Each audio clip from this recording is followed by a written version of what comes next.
Good evening, hello, welcome along. First oil class, hopefully of many. It all depends on you if you turn up. Right, here in the studio, let me enlarge the screen for you. We are using water-based medium, but what I've said, because Liz, I know each time you come, you're going to pay for materials. Yeah. And I'm going to use different types of oils each month so you can see what the difference is, because they are all oils but they're different to work with, and none of them are the same as each other, and none of them are the same as any other media, so it's really interesting. So we're using water soluble oils. Now these have been around for over 20 years. It's amazing. And the only company that made them up until the last 5-10 years is Winsor & Newton, the artisan brand. But now Dale Arowney do them, an American brand called Cobra do them, and Schminke do something called Medium W, which you can mix. It's in a bottle. It's a yellowy fluid in a bottle that you mix with normal oils, and it makes the normal oils water reducible. You might ask why. Basically, we've seen an upturn in water soluble oil users for people who are asthmatic or who have COPD, because you don't have the fumes. Because mainly it's the fumes off the turpentine or the solvents that create issues with breathing. Also, they should be safe to take on flights and things, because they shouldn't blow up or burn or anything like that. They are oils, but they've been modified to be reduced with water.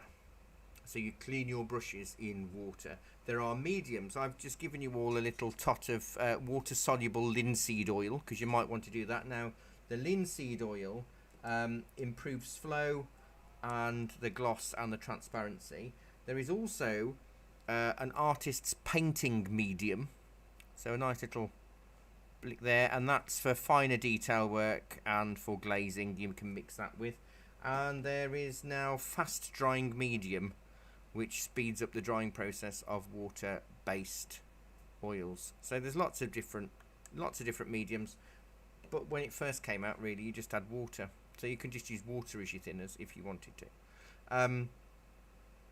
So how water-soluble medium paints are different to normal oils: A, they're water-soluble, and B, they dry quicker within about a week, depending how thick you put them on, whereas standard oils can take up to 6 months to dry. Again, depending on the thickness. If you're going to be using a lot of terps with it or whatever, then it will dry faster, but they recommend not to varnish an oil painting for around 6 months, just to be sure, because basically paintings, oil, when you're working on a prepared surface, so this is canvas paper, it's triple primed, so nothing can get through. So the only way an oil painting can dry is by oxidation from the outside in. So if you imagine you've got a big dollop of oil paint on there that feels dry to the touch, and then you seal it with varnish, it's never going to dry, because it's not going to be able to dry from the back. Whereas with watercolour paper, it can dry front and back. So you're best off. You can always stick a pin in it to make sure it's a bit like a cake, really. So the way you paint is basically the same as you'd paint in normal oils, except you are using water. I don't sketch out with oils.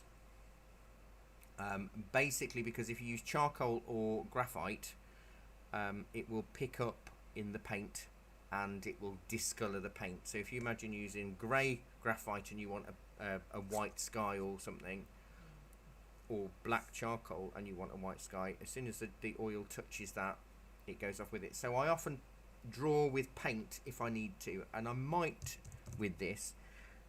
We've got a Marl stick in here because we're fancy. I had one of my students make these for me.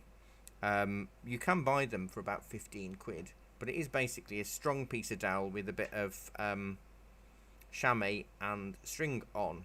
Have either of you used a mile stick before? No. Didn't we have one for the beginners Yeah. class, but I didn't really use it. To be honest, you don't always have to use it. It just depends on a few things. If you are a bit shaky, if your hands are a bit shaky, they're useful. But also, for a scene like this where we've got the birds afterwards, if you're a leaner, you're going to get covered. So the way the mile stick works is, I'm right-handed, so I pop the spongy bit off the painting and I hold the other end in the crook of my hand like that off, and then it means I can lean on the dowel and paint. So I can go up here if I want to, and I can move the mile stick around. It also does mean that technically, if I move my mug out of the way, it'd be a lot easier. Technically, I can also use it as a ruler to do straight edges and things. So it's quite a useful tool. It takes a bit of practice, and the reason why I say it's good if you're if your hands shake a bit, because you're putting your weight on your wrist, you've not got as much of a tremor in your fingers because your hand's moving. Whereas if you're up here, you've got more shake with your whole hand, whereas you're kind of stopping it there. So this never touches the painting, it touches the board or whatever you're leaning on, and it's so really there's always supposed to be a gap underneath your mile stick. We've got a few colours. I think I've accidentally squeezed out permanent rose instead of crimson, but that'll make nice pinky skies. So we've got white, cerulean blue, crimson or permanent rose, cadmium red, cadmium yellow, and burnt sienna. And technically, that may well be all we need. Possibly. Maybe. So, do we sketch out? We ought to do something, I suppose.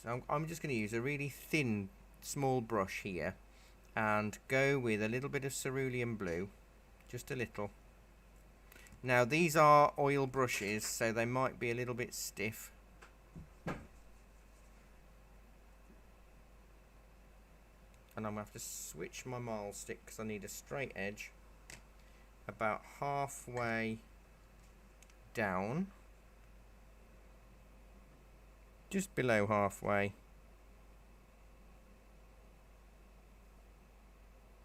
and I'm just going to roughly give me a hint so I know that above that is going to be sky. So I might paint in a very different way to how some of you have been taught oils, and that's okay. There are lots of different ways of working, and I may show you different ways throughout these because they're once a month. The first Friday of every month. I've done it that way, so I'll even remember, although I did forget this morning. But even right through to December, we're doing it. We may, depending on the new year, I don't know when the first Friday in January is, to see whether we'll be doing it then.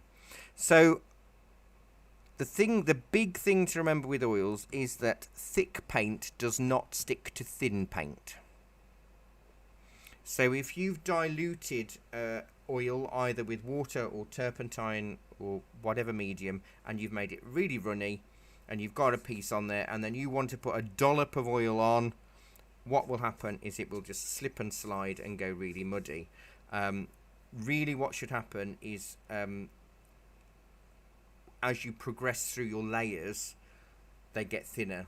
Or if they don't get thinner, your final layer for detail gets thinner. So for this, the only thing we'd probably need to really dilute is for the birds and for some details of if you're going to put the figures in and the waves. Because otherwise we'll just keep it straight from the tube if possible. The way I want to soften the sky and get it to blend is I'm going to just scoop up quite a large amount of white and cover the whole of the sky area. I'm not diluting it, this is straight from the tube, and you can hear how I'm pushing it in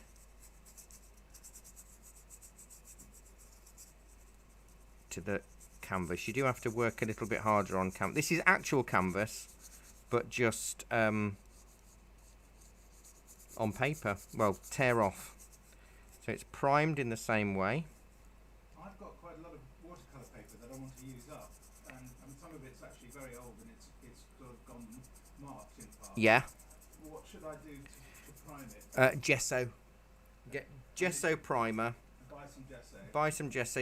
We sell it in sprays or in tubs or whatever, and give it a couple of coats to make it to seal it. That's all you need to do. Right. You know, if you did it left to right in one way, let it dry, north to south the next, and left to right again, just so you make sure you've really filled it in. And it's water based, so it will dry fairly quickly, because basically you just need to seal it so the oil doesn't seep through and create those weird oil stains on paper. Thank you. Are you selling anything from your shop this evening? I will. I'll see. Absolutely. So if you don't mind, before I go, I'll quite like to take some of that. Yeah, of course. I mean, it lasts a long time as well, but it's just a really good way of sealing. Setting yourself up in the first place. Absolutely. So the whole sky is really white. Now you should be able to tell it. It's the same colour as your paper, but it should have if you move your head from side to side, there should be a bit of a sheen going on. But I've pushed it in so it's not lumpy. You can hardly see brush strokes. It's nice and soft. Now I'm gonna switch to even though I've used a big brush for that, your brushes aren't going to dry out, so it's quite useful to know that you can just leave your brush on your palette. I'm switching to the smaller flat brush. I'm picking up a pinhead of the cadmium yellow. Now unfortunately, occasionally the cadmium yellow comes out orange rather than yellow, but that's okay, we can deal with this. So I've put in a pinhead of yellow, and I'm using it in a swirly motion into the white where the brighter part of the clouds are. It's showing up a bit stronger on the screen, but you can have it as bright or as soft as you want. So the white is there to help move the colour across, as well as to tone the colour down a little bit. So there's a few sections of yellow. There's another little bit going along here. We're going to keep it in sections, otherwise we'll get green skies. But having this cadmium yellow slightly more orange, which does happen with some Winsor & Newton cadmium yellows, unfortunately. It's almost the colour of cad yellow deep. Although the sky is a little bit green on the upper right, isn't it? There is a hint of... Strong turquoise, isn't it? Yeah. Although I don't know if I want it that turquoise, but we'll see. So we'll go in with a little bit of glow. There's a hint more of that there.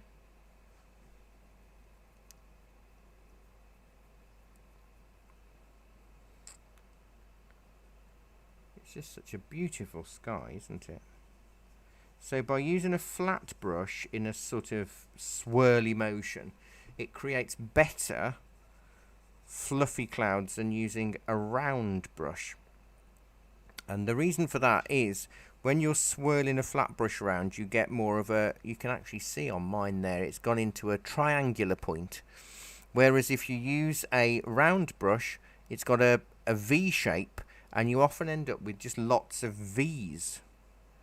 So this way, if you've got a filbert is a flat brush with a rounded top. They're really, really nice to work with as well. But I'm going to put my lighter colours in first, just to map it out.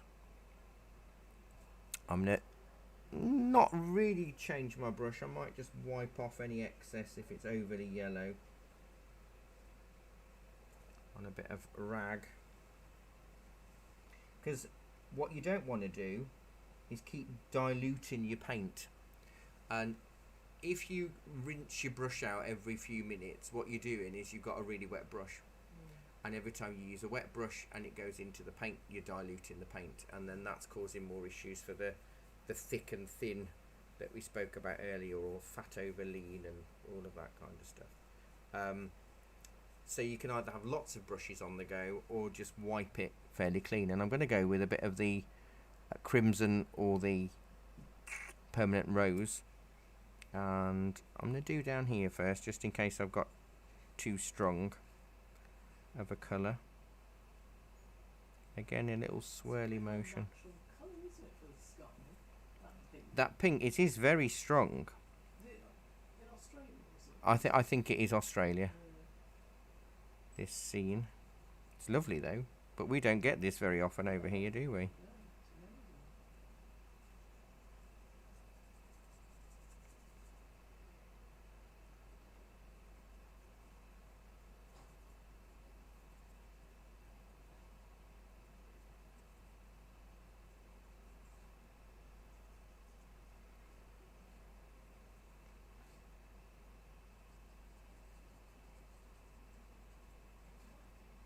Keep it swirly.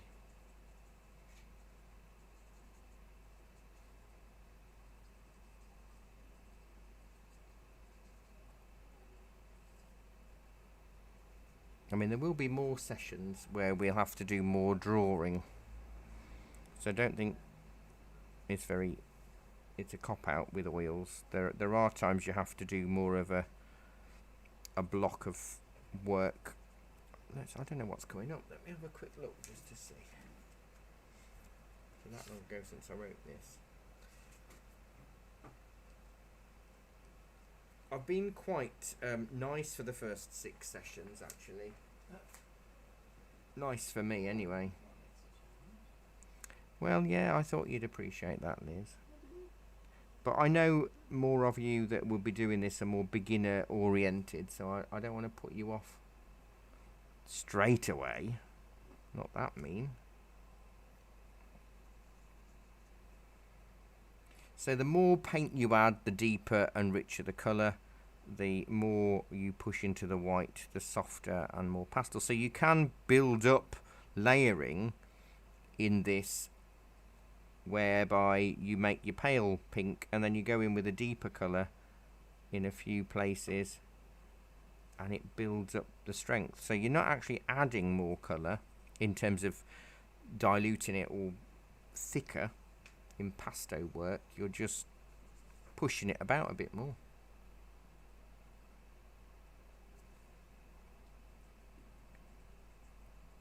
I'll move some of that into the cad yellow. If swirls aren't working for you, you could do it more as a dab. But do try it with the swirly bits, just in case.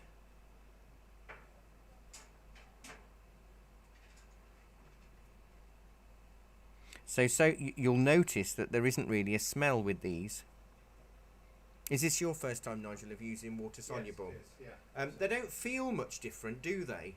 No, they feel lovely. They're nice and buttery. I have to say, it's 50 years since I did an oil painting. So from what you can remember, Yeah, that's right. They're very smooth, actually. Yeah, aren't they? Yeah. They're very smooth. I sort of went against them when I was researching this because it didn't seem traditional. But actually, having experienced it, it's quite impressive. it is. I think in terms of the art world and the sort of art snobbery, water mixable oils aren't accepted by the oil purists, you know, because they're not oils. Yes. But if you're painting for the enjoyment of painting in oils, then actually they work really well, and there's no smell. By now, if we'd got a little tub of terps out, we'd have a bit of a smell, which you'll find out in coming months. But I think it's useful to try them, because you can then form your own opinion, can't you? As you're saying, Nigel, you know, you might have read mixed reviews about them. The only thing is, we don't know how long they'll last in the grand scheme of life. You know, we know oil paintings are 500, 600, 700 years old, but the way this has been modified, you just don't know that they're going to last 500 years or not. But I'm not going to be around then, so it's not really going to bother me. You know. They I'm not necessarily an artist that wants my paintings to live on. As long as they last long enough for the ink to dry on the check of the person buying it off me, then I'm not really worried. I'll just give this a bit of a clean. I'm going to keep this little brush for the fluffier clouds. So how do you feel? Did we use Alkids on that one day? Yeah, we did. I can't tell the difference between the Alkids No. and this, I have to say. No, but I mean, in terms of this versus acrylics, they're much butterier. Acrylics are a more globular, fluid paint.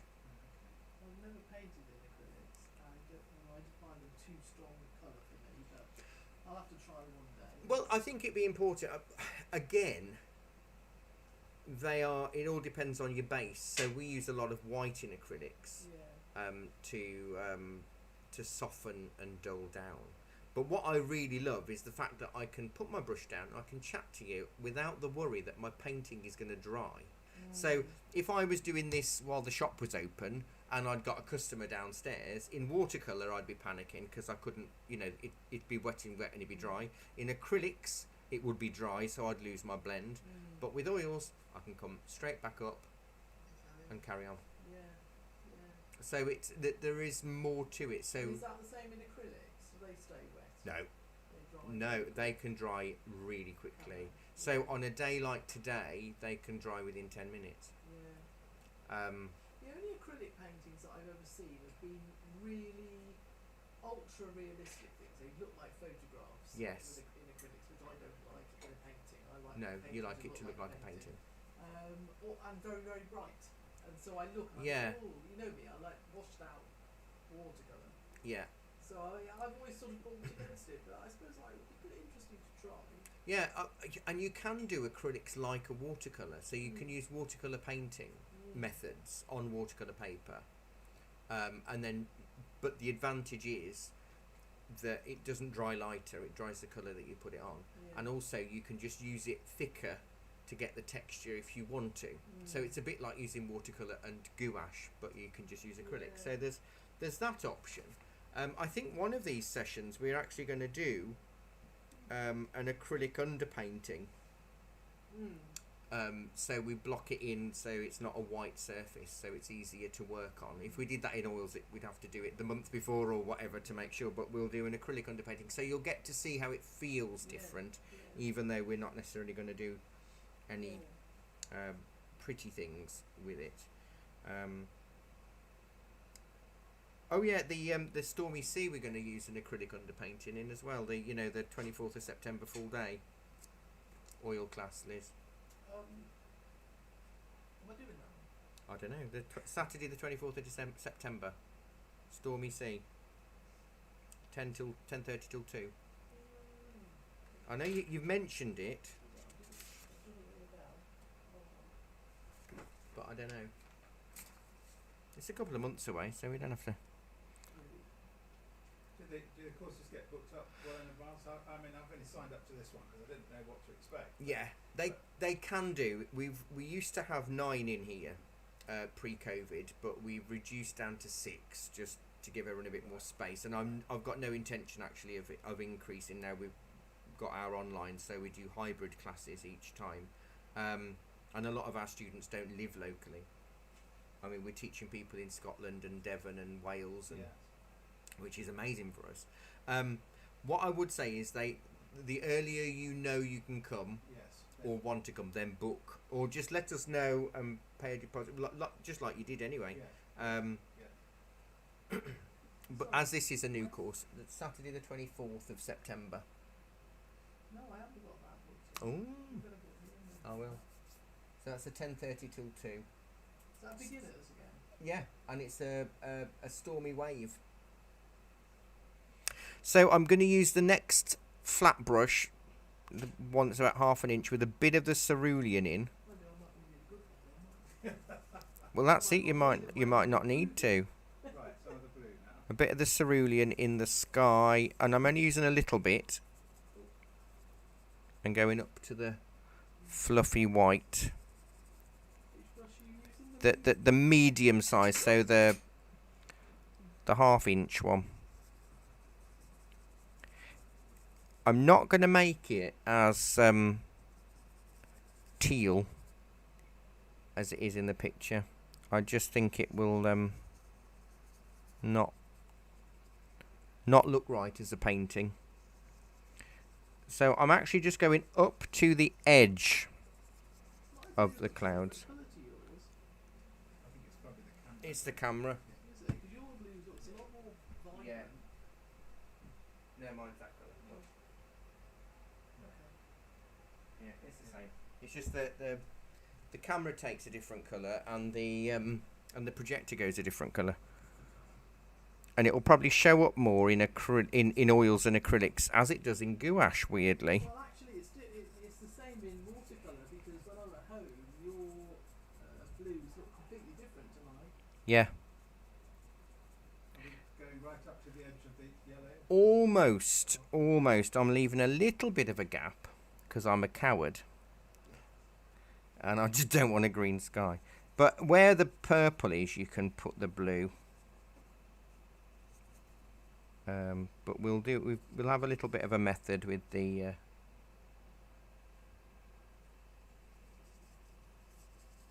other clouds. So you can leave a bit of a gap around them.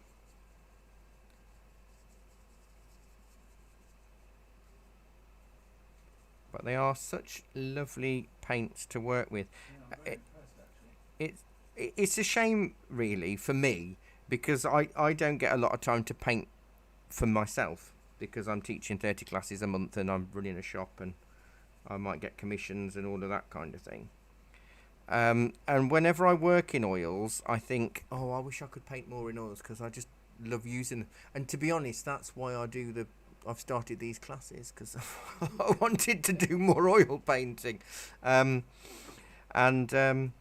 So that's why the gouache classes started, but they've finished now on a weekday, which is a shame. But I'll be doing them once a month on a Monday night. So now I've gone round the clouds. I've gone back to my small brush, which I'm going to clean and wipe off, so it's dry again.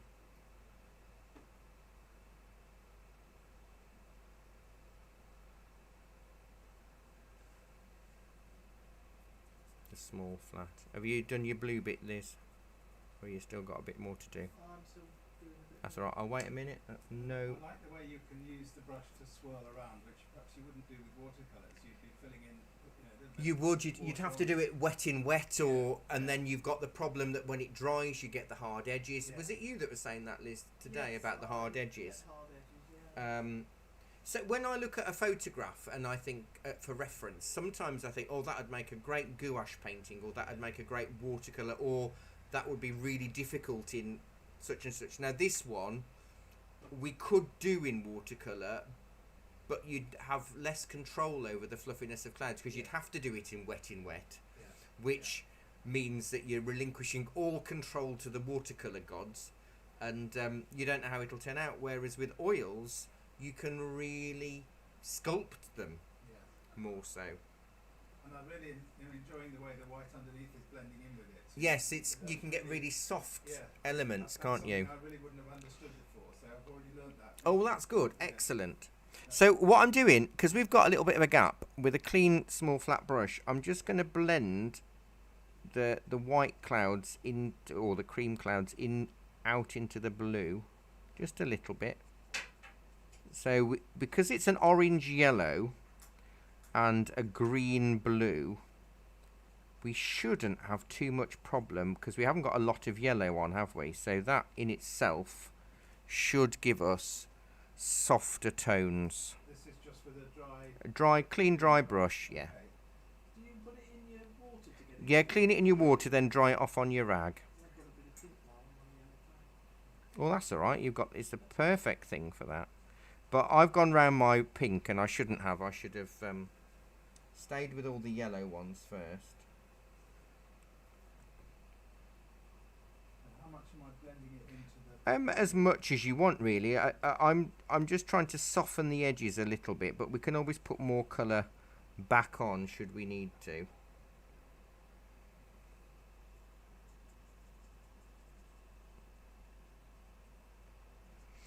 If you wanted the paint to blend more, but you didn't want the white on, basically what you can do is you can coat your canvas with painting medium, with a very thin laying, glaze of linseed oil perhaps, and what that will do is it just gives you a really nice slick surface, so your paint moves across really nicely. Did you say you were blending the yellow out into the blue? A little, yeah. Because Is it going green? no, but the blue's blending into the yellow rather than. Oh, that's okay. That doesn't matter. That's why we left a bit of a gap just in case. So where I'm trying to blend it that way, the blue's going that way. So green, Yeah, that'd be fine. is it? So Yeah. I'm trying to go that Keep way. it, yeah, keep it. But bring a bit of the blue in, because if you look at the reference, Yeah. that edge is all fluffy and transparent anyway, isn't it? So you'll be fine with that. Nice. Yes, I'm enjoying this. Thank you. That's good. But it's so relaxing anyway, isn't it? I mean, it's so therapeutic just to sit and fiddle about with a brush, isn't it? Without any expectation of what you're going to achieve. I think that's the important thing as well, is to hope that you're going to do a nice picture, but don't put pressure on yourself, Yes. Yeah. and just enjoy the process. Because I started out in oils, but then I ended up moving into, well, I worked in a large independent shop that had lots of art classes, and they'd already got an established several watercolour teachers. They didn't do oil classes, so I ended up teaching drawing and acrylics, and then from then Dale Arowney approached me and I became their acrylic demonstrator for the UK for several years. So when you're being paid £100 a day, you learn to love acrylics, you know. You certainly don't argue. So I did that, and then all the other tutors left over years, and I stopped working for Dale Arowney because I couldn't commit to the big weekends of the 3-day events that they did. And then I started teaching watercolour, acrylics, oils, all of them. And then when I moved here and opened my own shop, that's when I thought, I can just teach whatever I want, whenever I want. So I do. I think we cover every medium now, Liz. Because we do pen and wash, watercolour pencil, watercolour, oil, calligraphy, art history, drawing, acrylics. You name it. That's yeah. We do portraits, we do landscapes, we do animals. So we try to. I say we, it's me that does them all, but I was going to say, it's just us that haven't got the time to do them all. I know. So often I am just sat here, staring at a computer screen or a sea of students.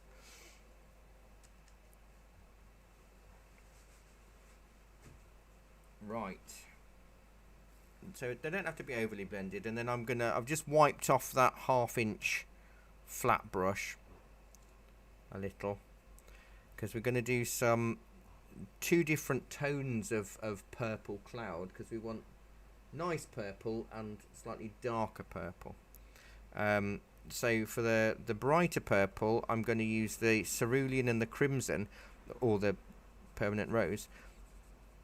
Now the reason why that will make a slightly brighter purple, I've got too much rose in there, I need a bit more blue, is that this is a mid purple, because the crimson is a purple based red, but the blue is green based, so it will only give us a mid green, a mid purple.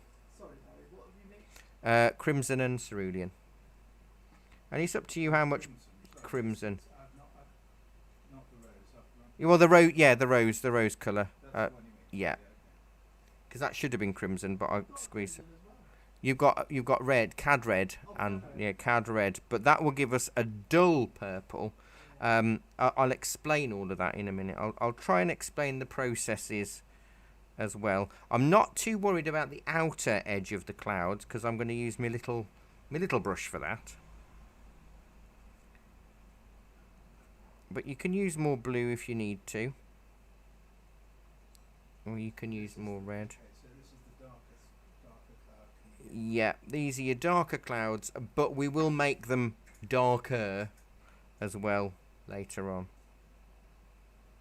So I'm marking them in, and then I'll use the smaller flat brush to give us a bit more fluffiness.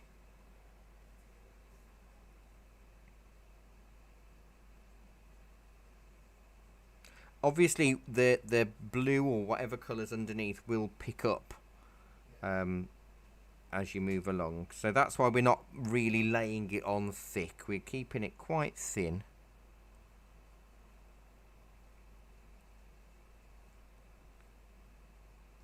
To start with, and we can build up our layers nicely. But you will find, I mean, Liz can vouch for this, the 2 hours are just ridiculously fast, aren't they? They're never long enough. Even though when we do the full day classes, they're never long enough.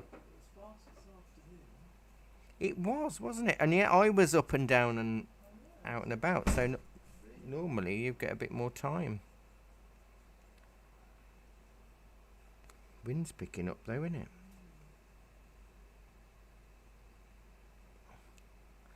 What I like about the evening classes though at the moment is that it's light when I leave here, so even when you've gone at 9 and I'm faffing about sorting and clearing up, when I'm walking to the car it's still daylight, which is nice.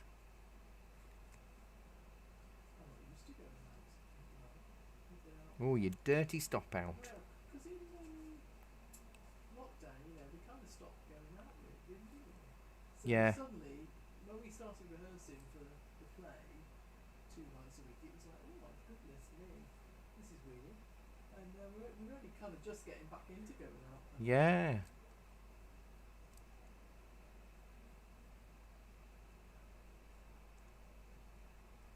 So I've layered that on. I'm going to keep that colour on my brush, and then I'm going to go back to the little flat to do. All those clouds and everything. Yeah, you're going to do the creation of Adam, Liz.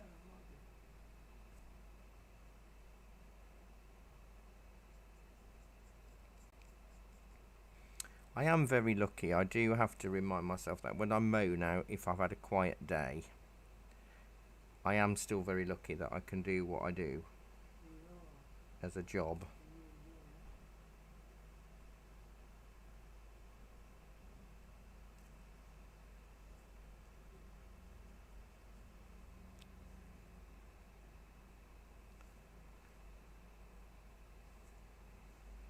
Yes, but it's better than trying to calculate the first quarter's accounts, which I've just been doing. Oh gosh, really? Yeah, I couldn't do that. I have an accountant. I shove it all in a box and post it off to him every year. Well, I used to be in the army, but I've more recently been running charities and environmental charities. Right. And now I'm just retiring. Well, my last day will be in about 8 weeks' time, 10 weeks. So I'm trying to get out of it. Will you be on call though? No. No. Absolutely not. No, I'll be going sailing as much as I can. Yeah. Mobile phone turned off.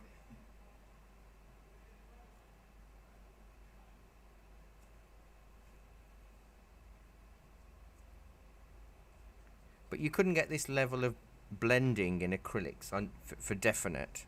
And with pastels you could, but you'd be having to do more with your hands and your fingers to get it to do what you wanted it to.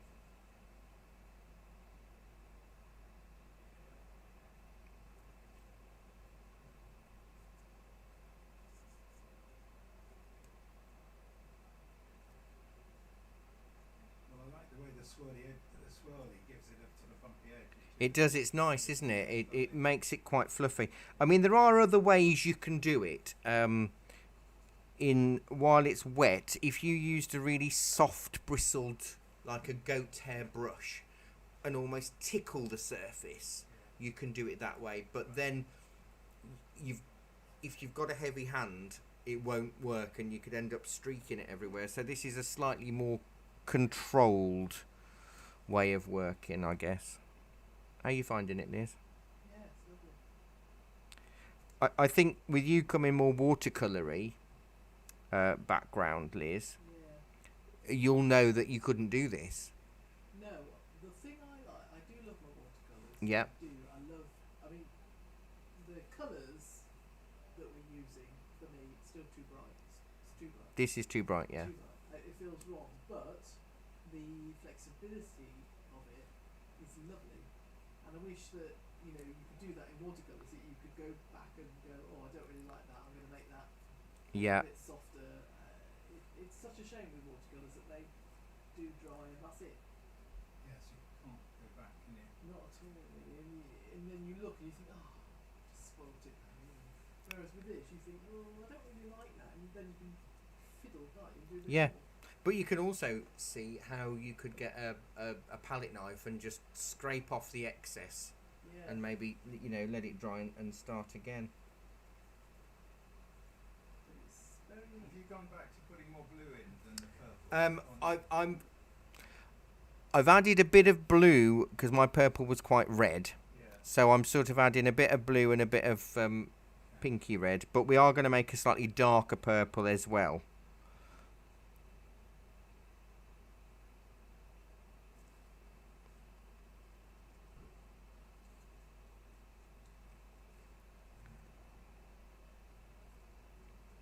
But it's just nice that you can add extra bits of fluff if you need to. Or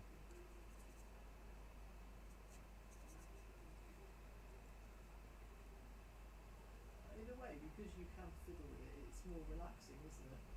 Because watercolours sometimes you have to rush, don't you? yeah, to get you're something not done. time pressured. No. I like Which, palette now. yeah, you're right. You're not time pressured, and you can go, oh, that's nice, and you do feel that you can pop your brush down, have a sip of tea, and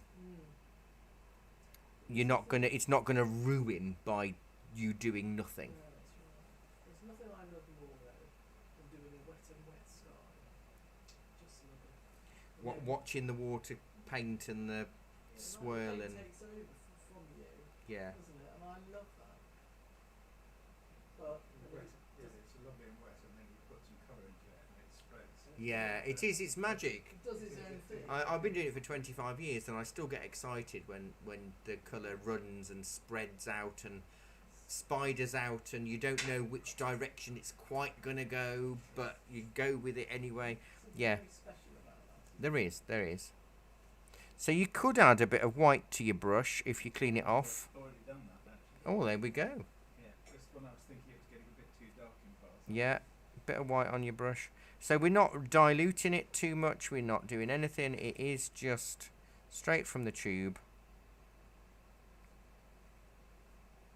But we will make a darker purple in places in a second. But we'll keep it fairly light.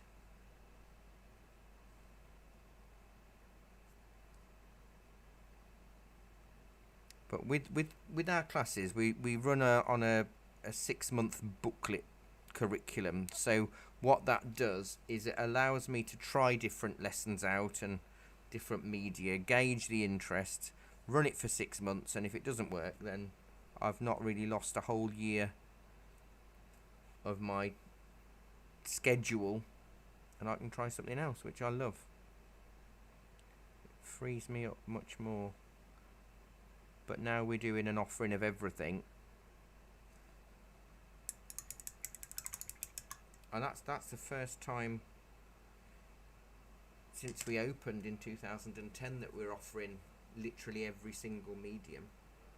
But that's good though, isn't it? Because that means anybody who comes along as a beginner, particularly, or as a improver, you've got something For everyone. And by not having lengthy courses to sign up to, it's nice that you can go, oh, can I fancy oils, but I don't know if I'm any good.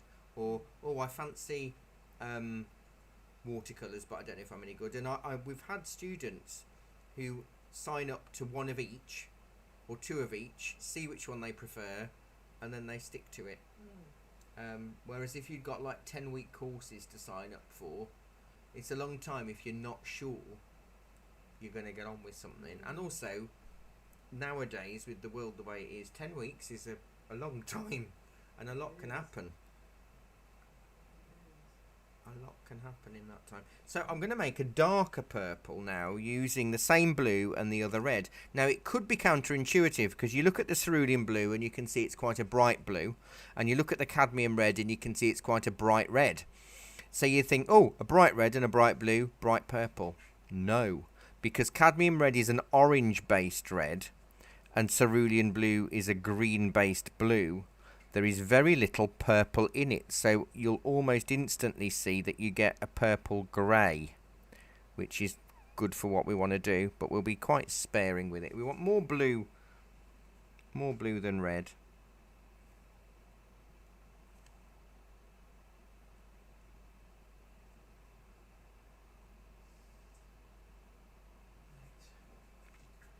I'm just going to put this in a few places. Now it looks black on the screen, but it's not. It's like a dark aubergine.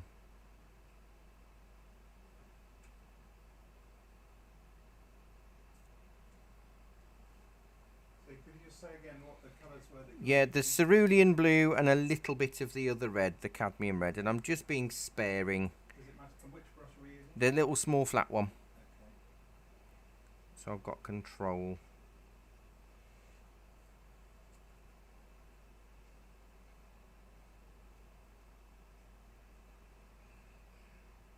And this is a colour that we often use in British skyscapes because it's more of a natural British purple sky, more of a dull tone.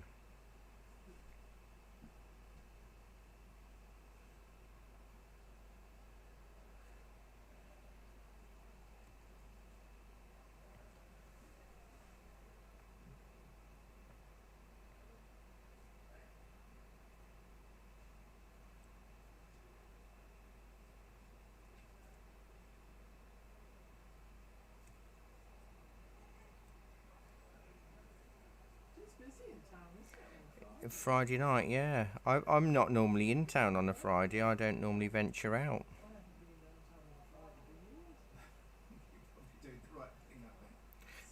Jackie's out on a Friday night because she has to take her son to Explorers.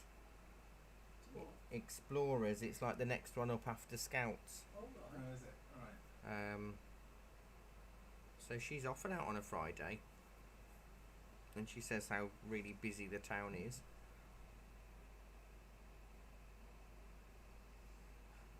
My days of going out on a Friday night are long gone. I think I feel it's almost. I can't think of anything worse than socialising. I really can't. I do, and I think that's the thing. I get very peopled out after working in a shop, or when I'm singing and stuff. That's very peoply as well. And sometimes I think that's enough people for today. So lockdown was good for me. It was a nice brain break and people break. I'll stick a bit of pink in there. Maybe a bit of white. I think it's just so lovely to play with oils and embellish and fiddle a little bit without the fear.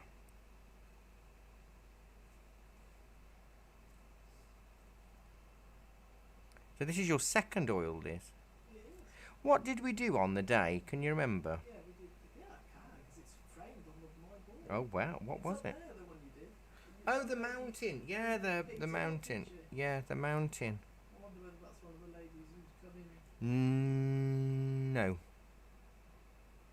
Oh yes, it was. She did pick it up. Oh no, she No, didn't. it's there. Hmm. And we sit and look at it in watercolours and think, oh, she's not been in. mine's framed Well, in my art room on the wall next to your one with pine trees that Roger bought them for Christmas. oh.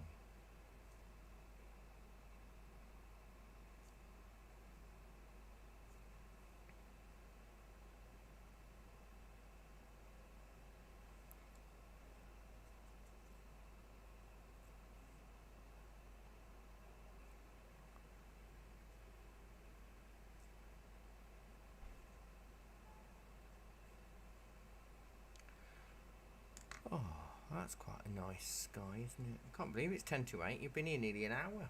Yes. Flies by, and still no massive smell. Because that's the thing that most people are never sure of with oils, is how much does it smell, or... And with what we're doing, there isn't any. But when next month, we might try alkyds or something, which are fast drying oils. And I think that's what we used before, Yeah. and they dry within 24 hours. They were good. So they're interesting oils. I'm looking forward to trying the proper, see what the difference is, the smelly oils. Yes. What does it smell like? Is it turpentine? No. Well, it's mainly the turpentine. I mean, we did an oil class one Saturday, and it was a full day, a 10 till 4 one. And it was a really lovely day, and we were doing Amadablam mountain range, and we just had in the shop cold wax for oil painting, which is just like really thick gloopy wax that you mix with the oils to give really thick texture. Yeah. And it was lemon based, and we had to leave the room because the zesty lemon was more overpowering than the turpentine, and we all had such a headache after 10 with 9 of us using it. Wow. It was just way too much. So turpentine smells of what? Terps is Yeah. what you used to use to clean up Mineral the spirit, yeah, white spirit, yeah. white. I love the Do you? I think it's nice, but when you've got a bucket of it, it's a bit much. But there is a product now called Sansador by Winsor & Newton, which is for oil paints, and it's a turpentine, but it has absolutely no smell. It reminds me of my dad. But it doesn't mean it won't be in the air. It just doesn't really have a smell. Because sometimes the low odor stuff smells worse because it has got an odor, but it just doesn't smell of terps. Yeah. But I don't mind the smell of terps.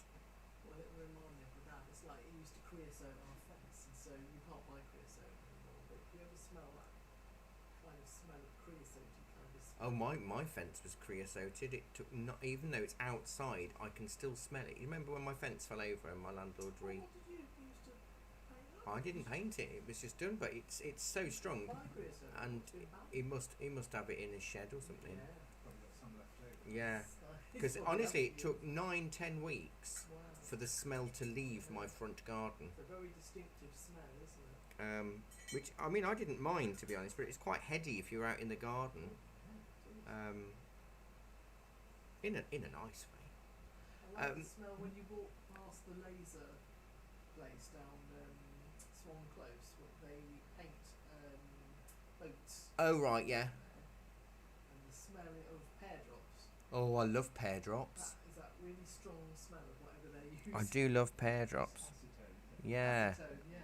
You know, the nail bar over the road, they have to wear masks, and occasionally they've got like an alarm system that when the fumes get so high, they have to down tools and stand outside. I don't know how they work in those nail bars. I mean, that's I did the poster to the one down below you for our play. Oh yeah. Nearly killed me. I opened the door. Oh God! It was so strong. I don't know how they work in it. So if you want to lighten the edges of the clouds, just dob in a little bit of white, and it just gives a little bit of texture and depth. But you don't want much on your brush at any one time. You want to give yourself a bit more control. Right, what I'm going to do is down tools for a second. Do either of you want a hot drink or anything?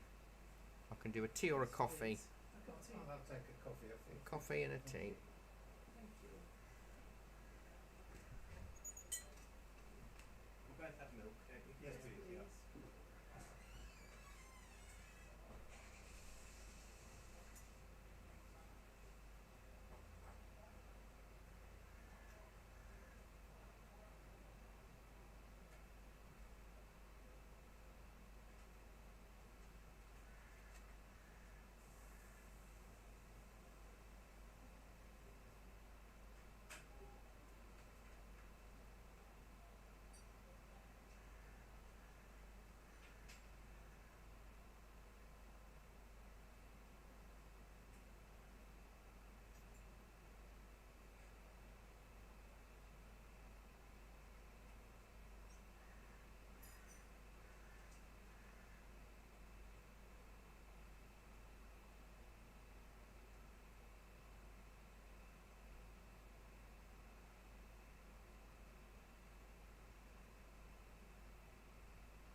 I don't really like this pink quite in a sky because you wouldn't see it so much in this country. It seems a bit odd, doesn't it? It does feel odd to me. Yeah. I'm trying to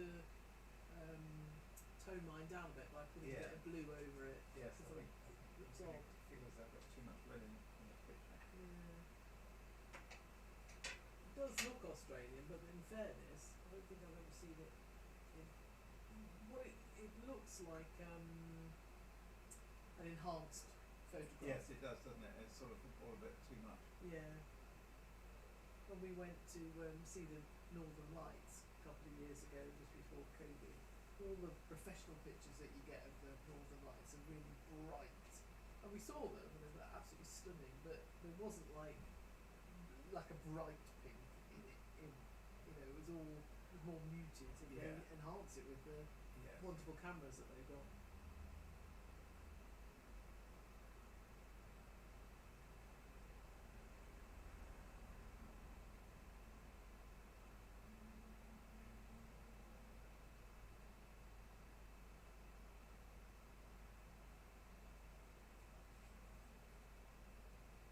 It's very nice, this class. I didn't know quite what to expect, but it's very comfortable. It's very relaxing, isn't Yeah, it? it's really nice.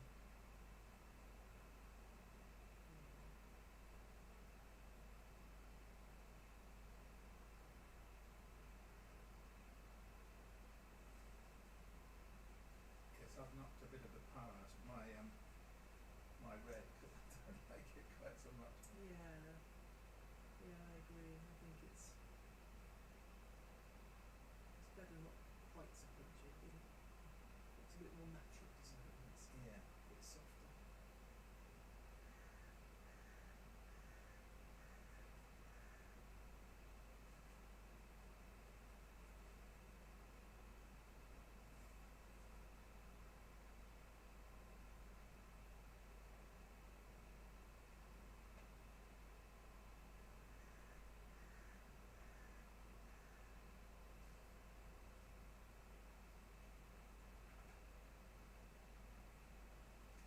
Yes, I'm quite impressed with these water-based paints. I've got proper oils, but I've thought of using this mainly because I think they haven't been invented when I last did it. Yeah, probably. Yeah. I've never tried proper oils, so I don't know. How good, bad, or indifferent these are. These are very similar to the alkyds that we Yeah, use. I mean, proper oils are very similar to this really, but it's just that you've got to use turpentine and linseed oil to thin them down a bit, but otherwise I would have thought it's very similar. And also, you've got to wait forever for them to dry. Yes, that's So at least with these, you're. it doesn't matter so much as long as you're not having to transport the painting. Yeah. Right, my advice would be to use the opposite side to your water jar, Yeah. because otherwise I'll be alright. Chris forgot this completely. we did. Thank you. No, thank you very much. No, this is good.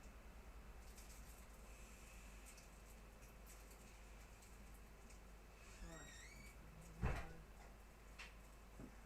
I think it's always good as well to book one class that you've never been to before, just the one, just in case you don't get on with the tutor or you don't like their teaching or their style, because everybody teaches in a different way, don't they? So Well, that's why I've just signed up for this one, because I didn't really know what to expect. no. Now I've been here, I think I expect to do more. Well, that's a good answer. You can definitely come again. Yeah. Slowly we'll get there. I'm not a very strict person, and I do believe I used to when I taught primary school, but totally the opposite. But I think I've grown up a lot since my early 20s, which is when I was last in a school, and I've realised that you learn far more through a relaxed, calm, chilled environment. But then you're here because you want to be here, and you're not getting a qualification or Yeah. anything out of it, which is slightly different, I think, to when you've got a set time to get a set number of. And also, we always have time, don't we, in class, just to do it at our own pace. So yeah, we're watching you. Yes. But we can crack on the door.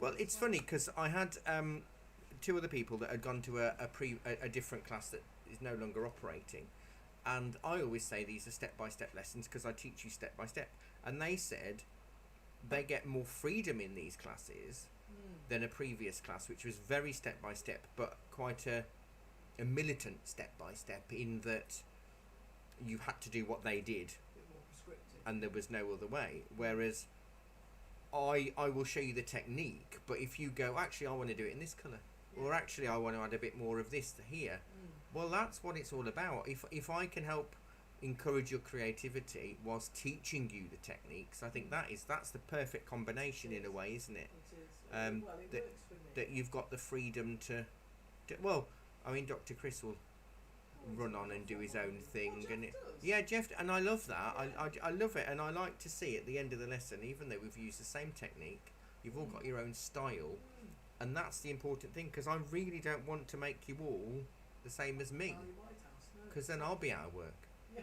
You know, if I've got, I mean, the amount of people I've taught over the last 25 years are in the tens of thousands. Imagine all of them painting exactly like me. Yeah. It's no good for I anybody. tell you who makes me laugh. I've told you this before. With Betsy.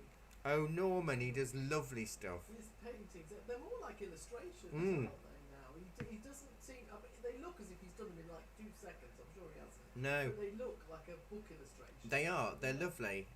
The one that we did with the river and the boats, and he put his hot air balloon, and he put that in.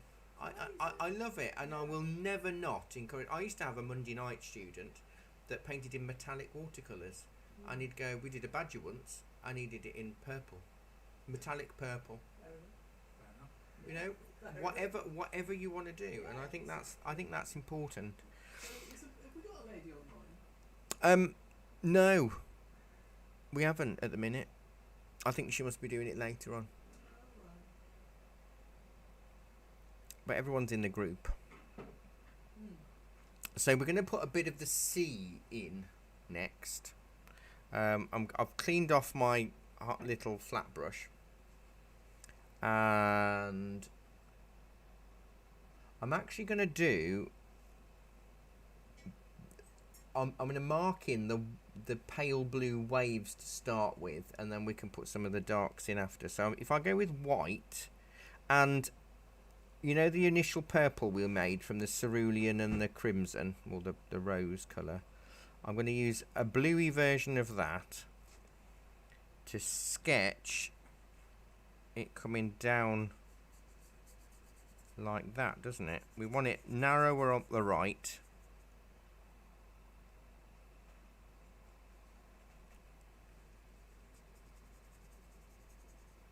Kathy's gone to watch the Elvis film again. Again? Yeah. She liked a bit of Elvis. Well, she did, but she took Roger's young daughter, who's like 13, and I think she's got a crush on the guy that plays Elvis, because this is her second time she's asked to go to see it, which is colours cute. did you pick up over? This is cerulean with a little bit of the rose and some white. So if you still got some of the original purple colour, Yeah. add a little bit more blue and then white, because those white waves aren't white. We know they're white, but they're actually I have to ask you to give me a bit more white. yeah, absolutely. I made it a little bit more. Sort of. I wanted to be a bit easy on the colour, just in case, because sometimes if you've got a big dollop on there to start with, you plough for it and you've run out within the first 5 minutes. But if you haven't got a lot, it makes you a little bit more controlled. It's a bit too purple, I think. Is yours a bit? What's your real colour on your board? Look, I've just made that up. Is that a bit too? You want a bit more blue and a lot more white. Okay. Oh, I keep forgetting to go in there. In where? In the water. Well, you can do, as long as you dry your brush off well.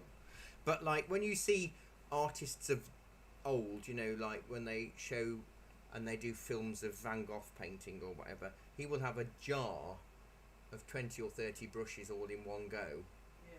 all dirty, because they just wiped it off to reserve the terps and whatever. And I think that's a good way of painting in essence, because we're using water, it doesn't really matter today.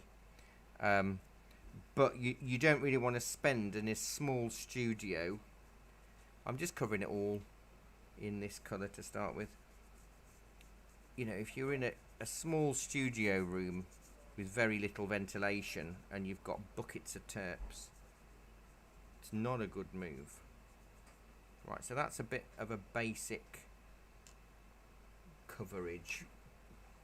So we know from experience that the second half of the class goes so quickly. Do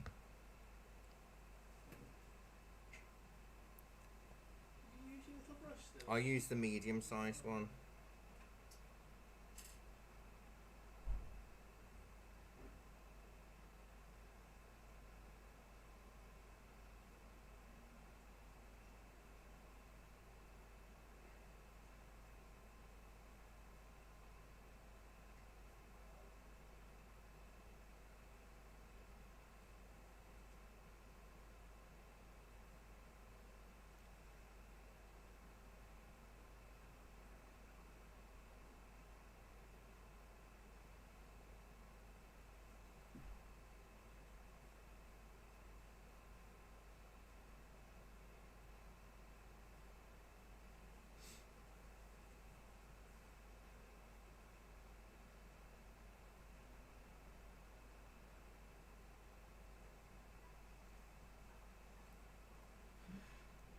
So the sea colour is really dark, isn't it?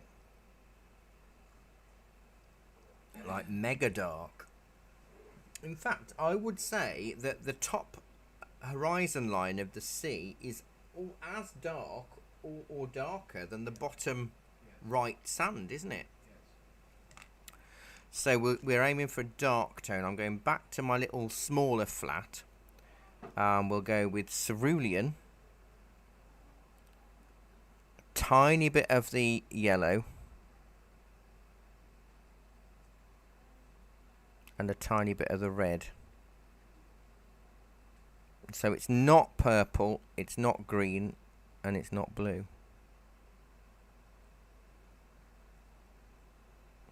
And I'm going to try and get a straight line. Now you might want to just add a tiny little droplet of water. Now to get a straight edge, what you do is you pull your brush down through your paint, then flip your brush over and pull it through again, and that will give you a nice flat edge, even if you've got a really old bad manky brush. But you might find that the paint is too sticky because we're wanting a little bit more control. So add a little bit of water. I won't tell anyone.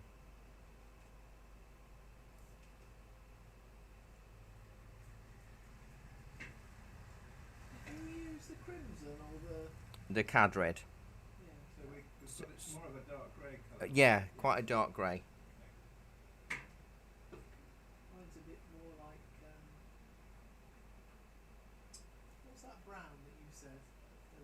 special brown that they made years ago.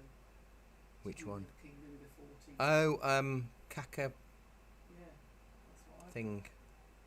I think you might have a bit too much yellow in there then, Liz. I think it'll be alright. Just shove a bit more blue and red in, you'll be okay.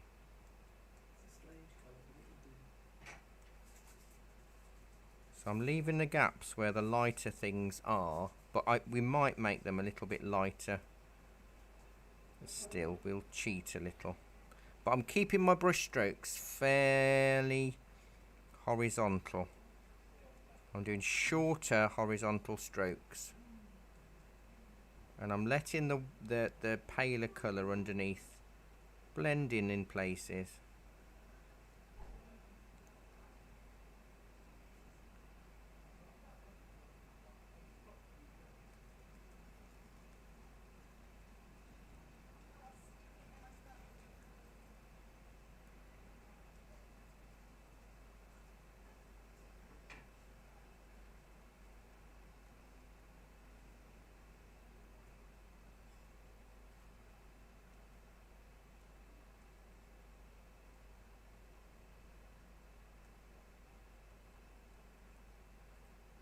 Because they're not waves as such, are they? Not big, old, strong, crashing waves. So we should be okay being quite minimalist with them. I'm not doing anything to where it meets the sand, meets the sea at the moment.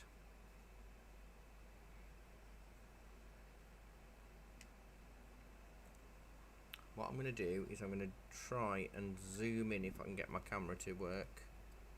Zoom in on the sea bit so you can see the sea a little bit more clearly.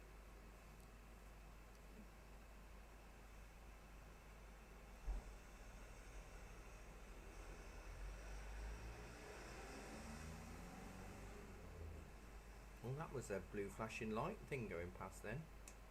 I don't know if it was an ambulance or police. Yeah, alright.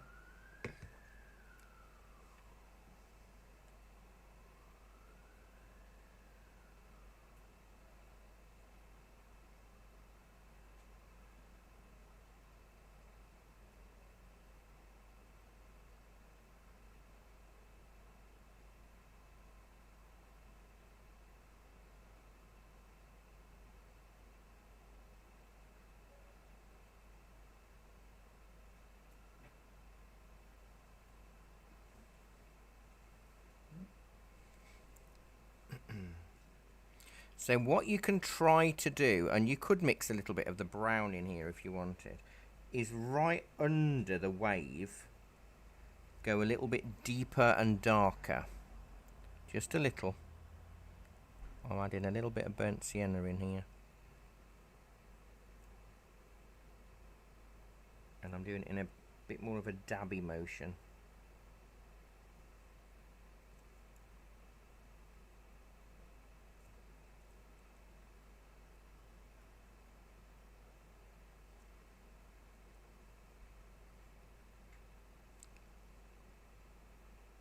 I think I've got a few less waves on here, but that's okay.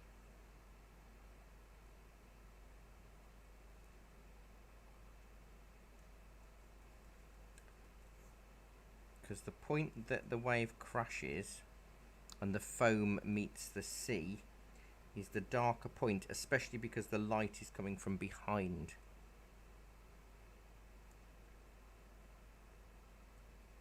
But we haven't done the crashy bit yet.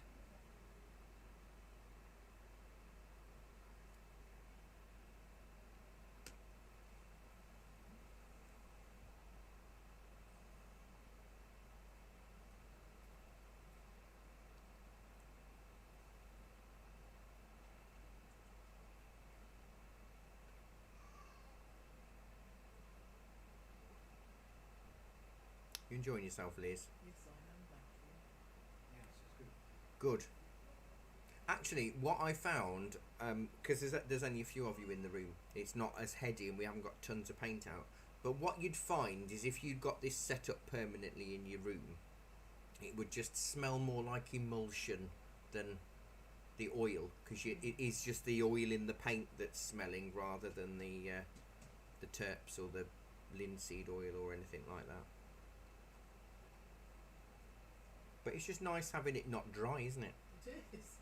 It is. It's a joy, actually. Just to have the time to stand back and look at it and think, oh, actually that looks okay, but I don't like that bit, and then go back. I mean, you can see why in the Renaissance in Italy oils became the thing, because in that climate, any other medium, I mean, egg tempera dries within seconds. It dries faster than acrylics. You can't actually blend egg tempera, No. which is why if you look at old egg tempera paintings, they're cross-hatched very minutely with like 3 hairs, because that's the only way they could shade or blend. So they're even faster drying than acrylics, especially in places like Italy. So Yeah. using oils works really, really well, because you've got much longer time. Probably not as long as you'd have over here, because Well, no, it's a cooler climate. But But it's having that flexibility, isn't it? yeah, Now, what colour did you say you? I added a tiny bit more blue and a bit of the brown that we haven't used yet, The brown. and it just goes slightly darker right on that edge. And then we'll use the little brush that we've not really used much yet for the little bit, and then we've got the sand to do, and then Bob's your uncle.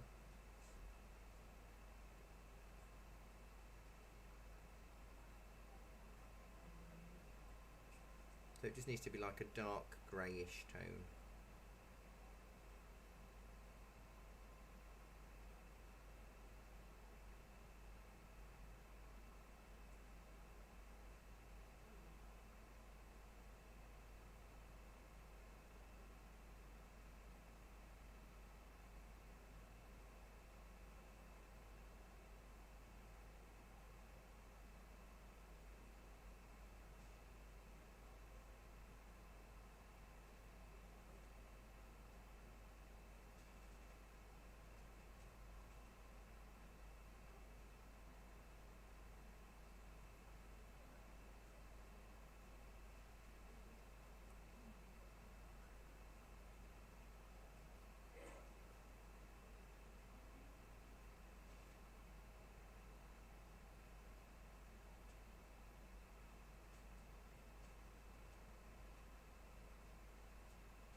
So what I want to do is create a bit of texture with these waves. So I'm going on with the smallest brush that I think we only used to line where the horizon is, and I'm going to go with a bit of white and start at the top of the wave, the top line of the wave, so the lightest area, and then sort of bring it over in, not everywhere,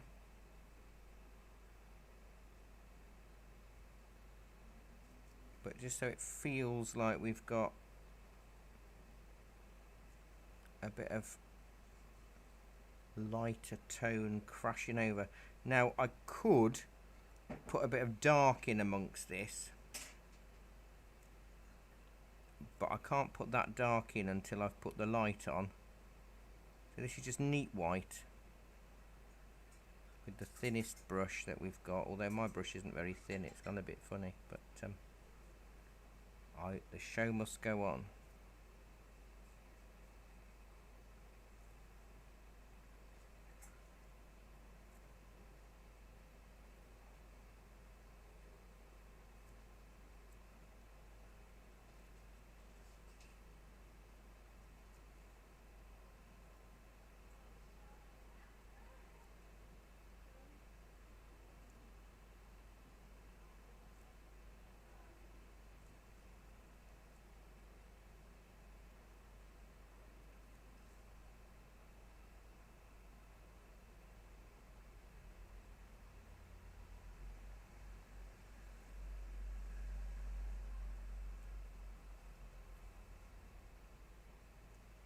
So I might just pick up some little lines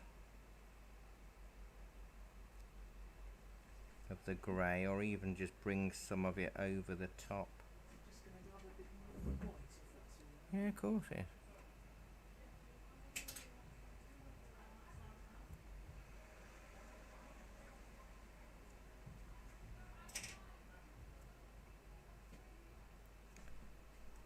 See, who'd have thought years ago, Liz, that you'd have liked oils, eh?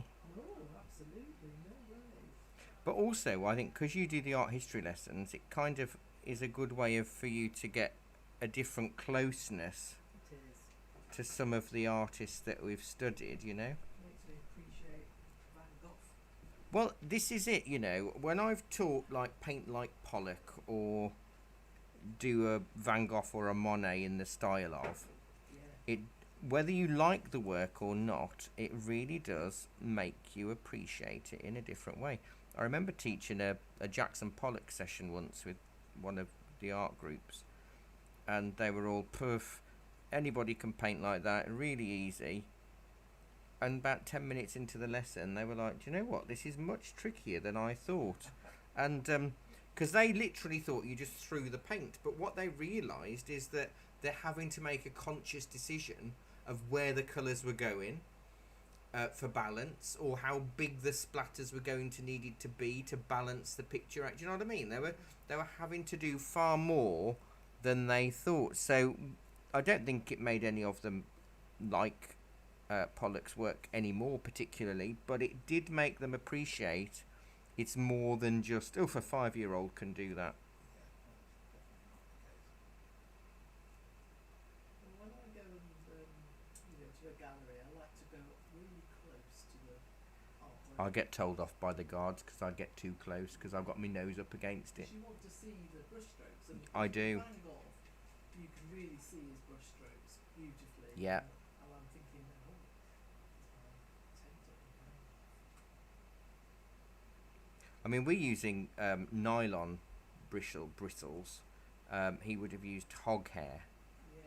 which are much more resistant, if you like, and they give much more texture. Nylon, I will give you nylon brushes to hog hair brushes to work in when we're doing more textured things like foliage Yeah.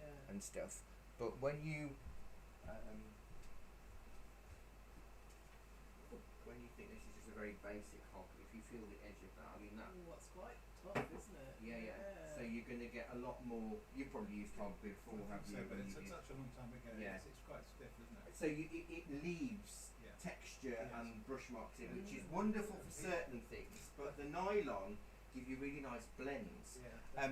The nearest I found is Renoir, because Jackie managed to because she speaks fluent French, she managed to translate his painting list, Oh yeah. and he used hog bristle and silk brushes, which would be the equivalent of nylon, wouldn't it? Yeah. So he Yeah. used those for blending, which is fascinating. So I've got my bit of C and I've got a bit of I'm not going to go too crazy with it because from a distance it looks. Let me zoom back out again so you can see. I think that looks like the sea It does. Yeah, that's very good. without actually doing too much work. I think the thing that you've got to remember as well is that you're doing this in 2 hours. Yeah. And it's good to get you started, but very few artists will just do a 2-hour painting. Not that there's anything wrong with 2-hour painting at all, but you know, In some ways, I quite like the idea of doing some broad strokes and getting the whole thing yeah, good, and then not worrying too much about the detail, and then coming back and looking. and then going back into it. Absolutely. I mean, how we're painting is known as the alla prima method, all in one go. So every brush stroke is contributing to the final piece. Whereas, other than this, you've got the studio or staged painting where you do it in certain layers Yeah. and build up. And we may do one, possibly, or I might give you an exercise, because yes, not this first half, but the next half, I'm going to give you an exercise where the first hour we'll paint the apple in black and white acrylic in grayscale, and then we'll use the oil to glaze over it, so you get light and dark and tone, which is how they used to do it in oils, because it's a lot cheaper, because the black and white oils are cheapest, and your expensive pigments you do as a glaze. We've done it in acrylics and it works really well. I've done it as portraits and still lifes and all that kind of thing. It's fascinating. You get your grayscale painting done as much as you can. Acrylics is quicker if you do it in one session, and then when it dries you just use really thin coats of oil, so you'd use linseed oil with your paint, and a semi-transparent glaze over the top. You've already got your light and dark painted underneath, so you're not even after thinking about highlights or what do I add white to it, or do I add black, or do I add brown, or it's really clever way of working. And it works beautifully. I did a full day on it at Wardington Art Group. We did 1 week, because it's weekly. We did the first week we did it in grayscale, and the second week we did it in colour, but that was like a massive bowl of fruit. Good. Right, so now we want to do a little bit of reflection. So I'm actually gonna, I need a bit more white myself now, because I want to put some really thin white down in the same way as we did the sky. Not much, we want to eke it out a bit more, so I've still got my big brush with just white on it. I'm not necessarily going to go right down to the bottom, but I'm going to go quite far down with the white. So just one load on my brush will be enough, I think. And this is just to help the paint move. And white is your best friend. What I always recommend, even with these water mixable ones, they do the titanium white in a 200ml tube, and the rest of the oils are in 38ml, because you don't need as much colour. It goes a long way though, doesn't it, in a way? It does. I seem to be using it up a lot today. Because when you look at the dollops of colour that I've squeezed out, it's only been like a thumbnail, hasn't it? Whereas in watercolour you'd have probably used it all by now. Yes. But in oils, for some reason, because we've got the white underneath and we're painting very thinly, it does make a difference.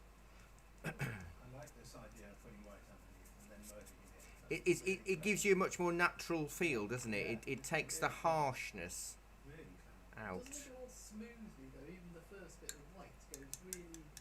It's like painting emulsion on them. It is, yeah, yeah. Amazingly smooth. You can't do that with watercolour, can you? No. It runs out too quick. Right, I'm just cleaning my smaller half-inch, my middle brush. Clean it, dry it off. No, it's amazing, really, that I just love the way it works. I'll never stop getting excited with all of this, you know. I suppose that's how it should be.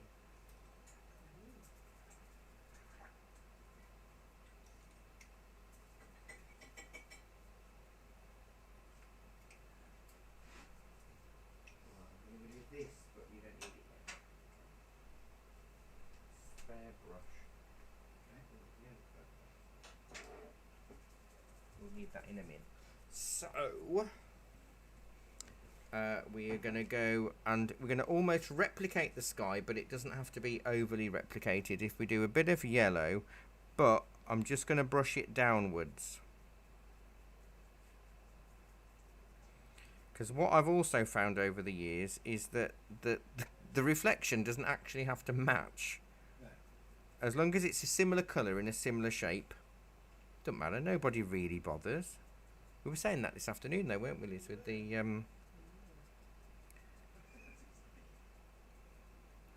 the other stuff we were doing.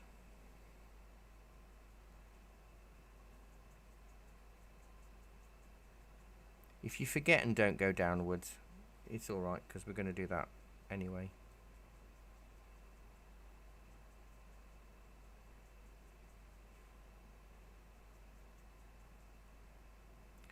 See, I'm half tempted. You know, when I go away to Wales for the weekend, to take paints with me, but then I think really I should be having a break from painting. Oh, but I think you'd enjoy it, just doing something for yourself and not having to speak and Yeah, just find a nice scene and just chill. Just do Take it. some photographs for us to. Yeah, oh, definitely. Definitely. It's very often I have more than 24 hours off, so because the last 3-day break I had was in 2018, 2019, and before that it was 2009, so I don't really do holidays. I think it would do the world of good to do a bit of painting. Yeah.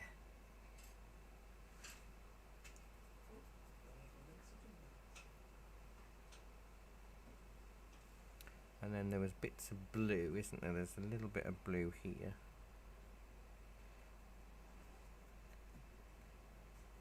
So we're going to do a fun technique in a minute for the wet sand.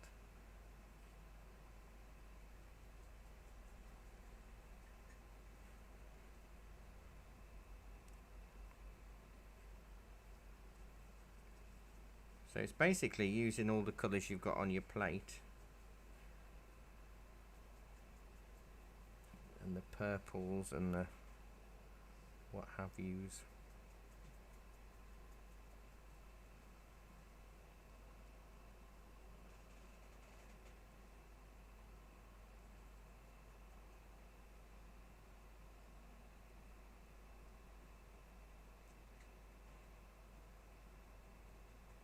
So you can see a 38mm tube of paint does actually go a lot, apart from the white, it goes quite a long way when you're painting this size. I mean, if you were doing a larger piece, then obviously it's going to make a difference. Are you going to leave it like that? No. Okay. Well, ish. We've got a special technique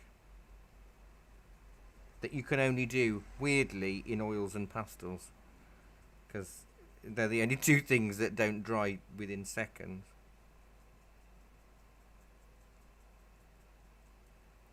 So I know it looks a little abstract. It does. And probably scaring you a little bit, Liz, is it? It is. Especially if you've done a nice sky, you think, oh, I don't. Messing it up. No, I'm not worried about my sea being messed up. Well, hopefully this will work.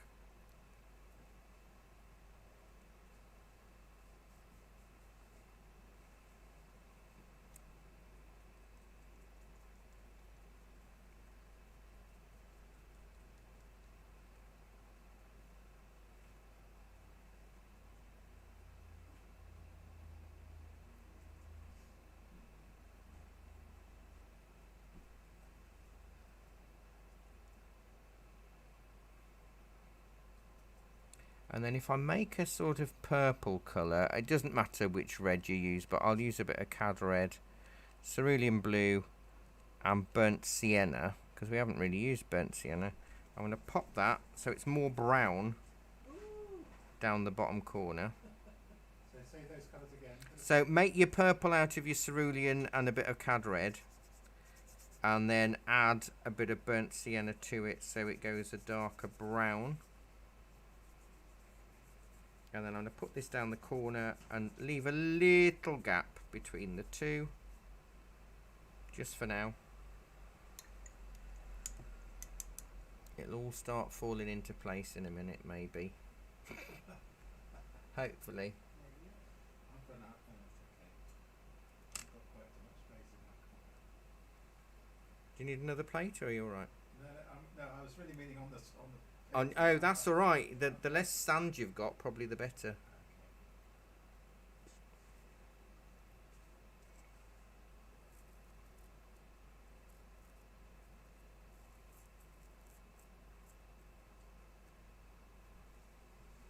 It's really dark here, so I might need another. Fairly dark, yeah. But you can see how useful having a paper plate is. Oh, can't you? I it's mean, brilliant. it's, Yes. when I used to do murals and things, and I had to work in acrylics, Serious. murals. Do you need another plate? Are you alright? I'll leave one probably there do. just in case. Is that dark enough? Is that I'd go a bit more blue in there. a bit more? What I used to do is I used to use a plate, but put a carrier bag on it, Yeah. and use the carrier bag as the pallet. Yeah. So when I was out, I could just turn the bag inside out and dump it in the bin, so I wasn't carrying Yeah. A good idea. stuff. Yes, the blue has made it go a lot darker than I Yeah. expected. Yeah, it's amazing, isn't it? Yeah. Because I'm trained as a sort of with the school of colour on the science of how we see colour, and it's fascinating. Because how we see it isn't necessarily how it works. So I'm going to use my dry brush that I've given you, Okay. and then we're going to drag down.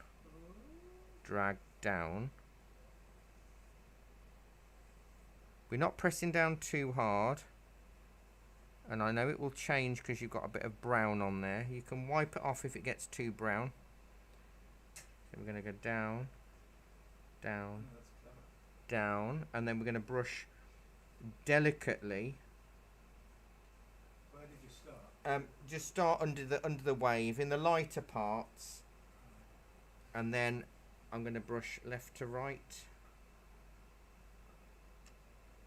Oh, I like this. and this will give us a really soft reflective surface to put darker lines on and a bit more sand texture perhaps. Isn't it clever? So if I was doing, I think we're doing are we doing anything river or stream related in the?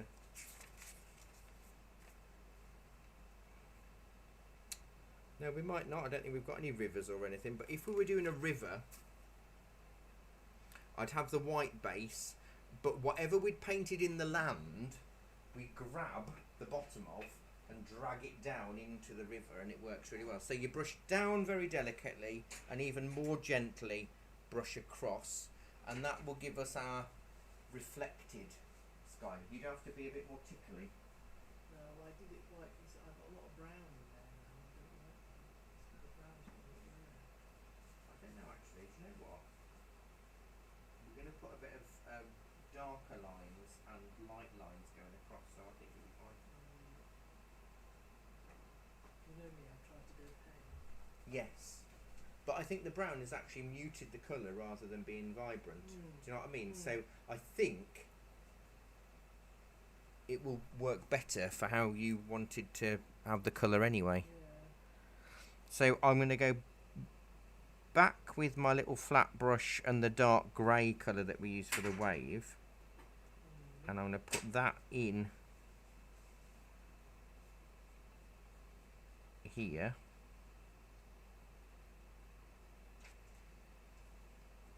It's quite clever, that reflection. Oh, that's you've done that nicely.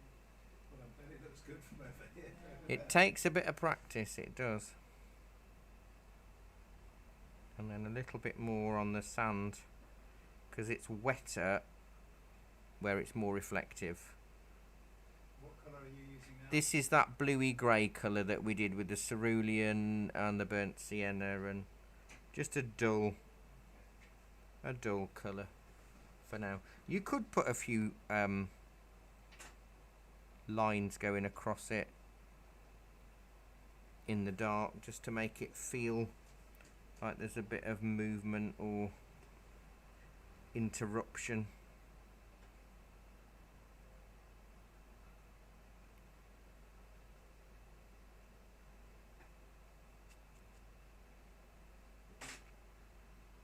That's quite clever. You know how it, are we going to kind of make it a bit more artistic than it is? So we'll go a little bit darker and then we'll go lighter. So this is the sort of wave line, if you like.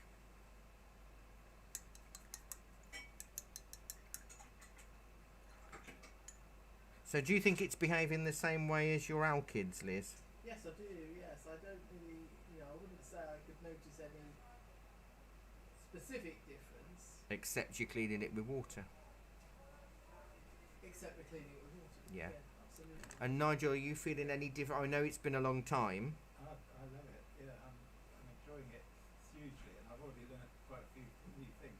Oh, that's good. Particularly this idea of putting white underneath and painting over. I love it, and if acrylics dried slower, then I'd do the same with acrylics because it really does tone down the colours.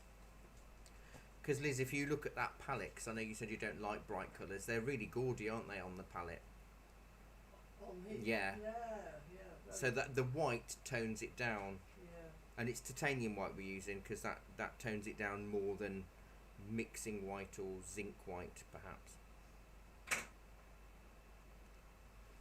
So I've just done these dark lines because what I'm going to do is I've just cleaned my little flat brush, the tiniest one, and I'm going in with a little bit of water and white,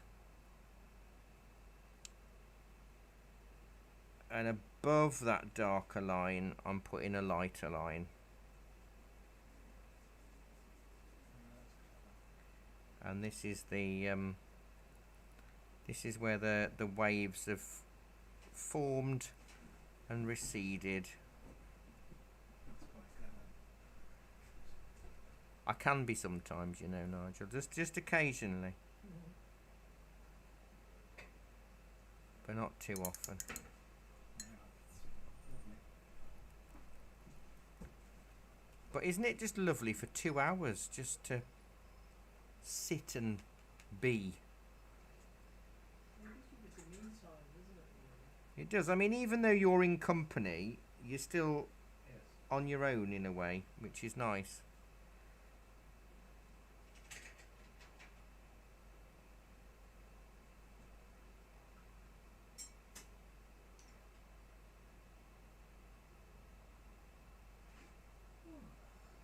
You'll sleep well tonight, Liz. I mean, you've suffered me for 2 lessons today. Oh, it's lovely. I love it. I don't see much of Roger. I haven't. Do you mind? No. Does he mind? No. Well, my ex-wife has had the painting of the dog I did for her. Oh, good. She loved it, but she forgot to press send when she had it. So I messaged her just to check that it had arrived because I was getting a bit panicky, you know, Yeah, and she hadn't. because she hadn't said it had been there. So Jackie checked that the post had gone, and she said it had. But it was just, but she loves it. Oh, that's good. You're still on reasonable terms with her then? Oh yeah. I mean, you know, when we split, it wasn't anybody's fault. It was just we had so much stress with family problems and the business, and we hadn't really been together long enough to know how to cope, and we didn't know each other well enough to cope. But she's very happy now, which is the main thing, because she wasn't. Well, I wasn't that happy either, to be honest, but she's the one that made the move and said, I'm not happy, I need to leave. And after a couple of weeks of me getting upset, I realised she was doing the wisest thing. So I've always actually really admired her for deciding that she didn't want to try and still be miserable. It's a hard decision to make, really. It is. And I probably am. I mean, I'm a lot worse off financially than before I was married. You know, I was a homeowner before we married, and now I don't think I'll ever have the chance of buying a house. I had savings, they've all gone. But you can't put a price tag on being more content. And also, you can't, always choose the life that you necessarily thought you were going to have. No. It doesn't work out. No, exactly. I think the most scary thing was having to pay for my children rent while they're at university and finding that every penny I had was disappearing to pay their rent. Yeah, I bet. My daughter's a doctor, so she's done 6 years at university, and my son did 4 years at university, and fortunately the third child didn't go to university, which I was rather pleased with. It just eats up the money, doesn't it? Just disappeared. Yeah.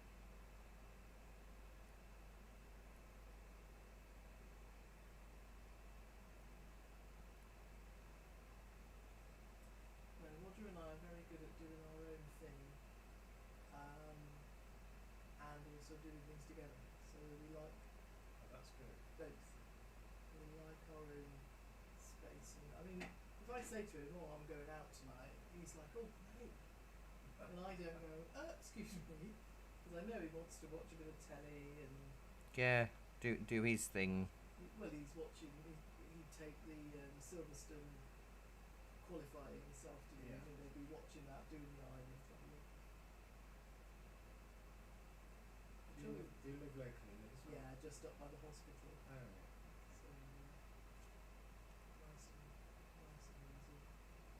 Trouble is, since he retired, I said to him, "The trouble is, you don't go out in the evening, so I don't get my Evening, in." no. Because he used to do Amdrams, and he's now decided he doesn't want to do that anymore. Oh, has he? So was the last one he did the Yeah. last one? Yeah. He's had enough, he said. And I said, "Well, when are you going to go out then?" Yeah. Go away. No, I think that's important. It's good to share things together, but you do need your own space as well. Well, it's like when we had the whole day yesterday where we were out doing his Yeah. driving thing together, and we loved that, that's great. But then, come today, I need to go out. He says he must be the only man who has to drive his wife to see another man. When I come down here. Now, I'm toying with the idea of putting a few birds in, but I don't know if I will. But they're going to have to be really, really runny, dark colour with the brown and the blue, because I don't want to use black on this. I think it'd be too I've harsh. already got two little black marks on my. Oh, have Well, you? I Well, look that's like probably birds. a good thing. Yeah, they're not up in the high sky, they're down quite low. This brush isn't the best. I don't think I want to put any birds in. No, that's fine. I'm going to see if I can find a littler brush, because I gave you the two really nice little ones. Because I'm nice like that.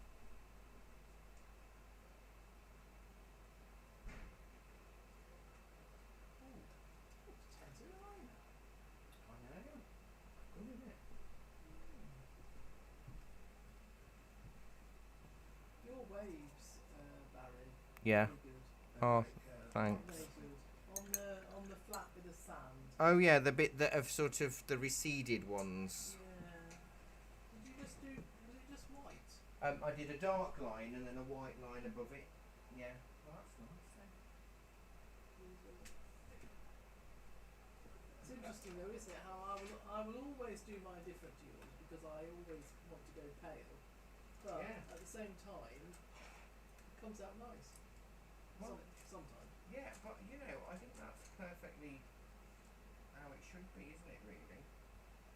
No, I would like to do those waves on the shore, but I'm not sure that I dare.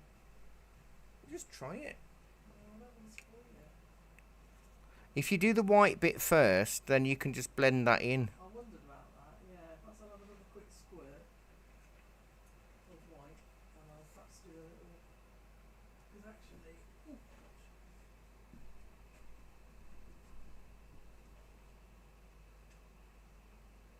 Oh, I've got a fresh plate. Perhaps I'll use that for. I love my white gouache. I hate Oh, do you? painting with gouache, but I love that white gouache for doing highlights. Oh yeah, it makes a big difference, doesn't it? It does. Right. Did you do your waves then with your medium brush or your little? I was using the smaller one. the teeny weeny? Yeah, just to give me a bit more control. Do I do any people in the sea? No, I think the birds are enough. I'm kind of doing them as wobbly M's. I might do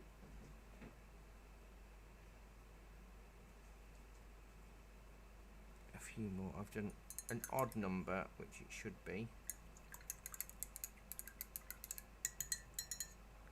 But it's a nice peaceful scene, isn't it?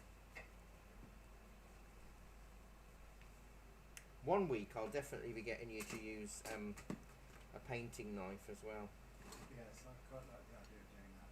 which is a very different way of working, but brilliant.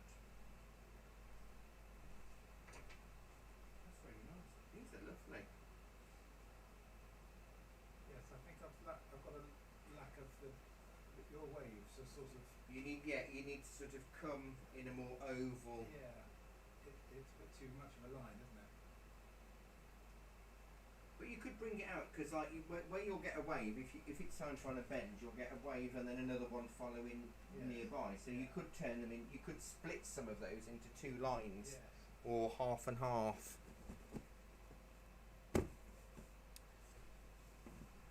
So we're actually doing roses next month. Red roses, which is a really interesting technique. That's the 5th of August. So these are always going to be the first Friday each month. The first Friday.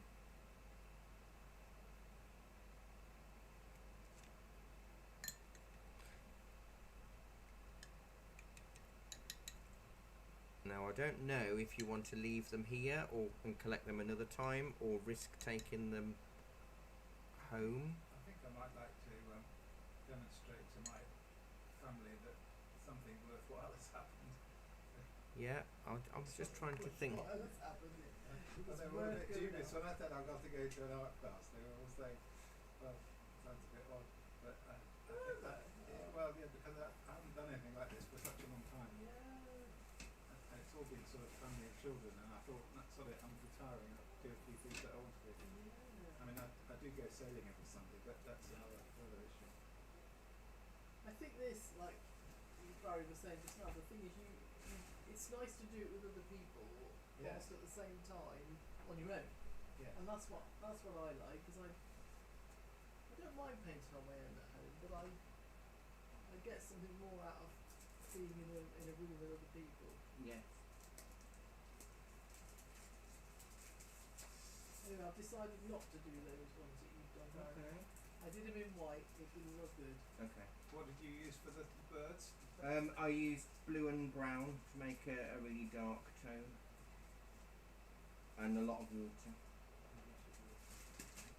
So what you might be able to do is lift off your masking tape Yeah. and stick it onto that board, and then you'll be able to carry it in, Okay. rather than trying to waft it about, you know. Yeah. Do I need to worry too much about the shape of these birds? No, do them sort of not fully M, like A flat end. a flat M, almost like a V with a floppy end.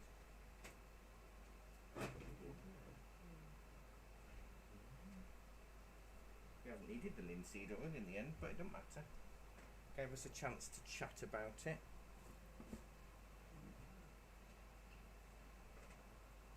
Now, And don't forget, you might have to use. You could use the same paint to put your initials or whatever in the. Because you'll have to sign it.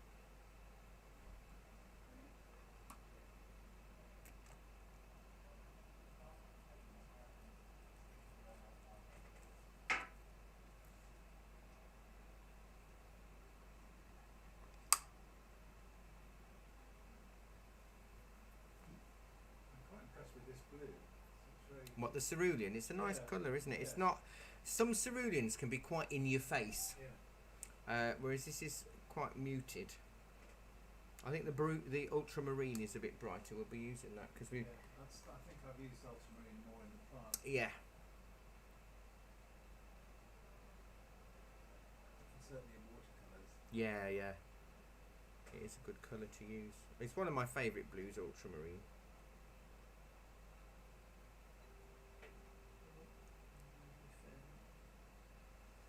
Is he picking you up? Oh, you've parked, haven't you? You've driven. I'll do. Yeah, that would be Roger. That would be. Oh. Quick, where's my white gun?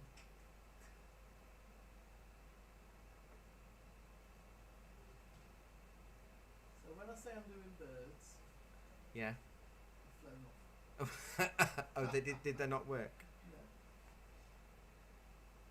No. I don't often paint birds in a painting, and Liz, because you've come to quite a few classes, you'll know that. But I do them in the sea, because you will always see a seagull.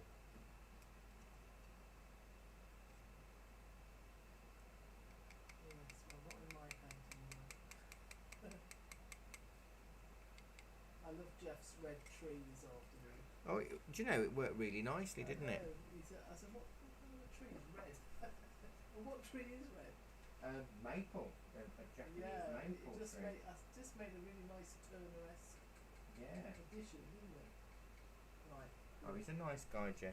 Oh, lovely. Do you know, all of my students are lovely. I'm really lucky that I don't have any that I think, It's very gentle, isn't it? Yes. It's sweet. I think, oh, you know, oh, I've got so and so again. Apart from that, it's Riley. No, that's only me. Me and Sue, the veins of your life. No, I'm really honestly very lucky. It's you lot I feel sorry for because you've got me. I think you've been very patient. Thank you.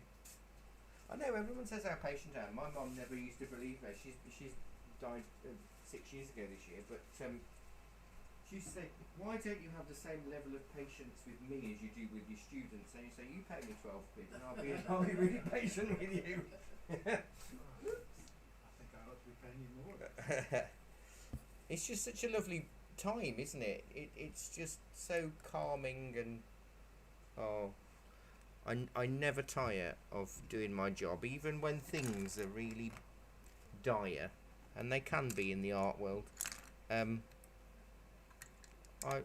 just find it as relaxing as you find it. Rosemary would be proud of me. You're filthy. Filthy, even in an oil class. But if you notice, this week there's been no smell at all. No, very impressive. Well, So I will say thank you very much, onliners. So if you've been doing this on ArtStream on Catch Up, do still share what you've created. I will take a photograph of this and post it in the group. So thank you very much. Take care, look after yourselves, and I'll see you all soon. Bye bye, everybody. Bye bye. So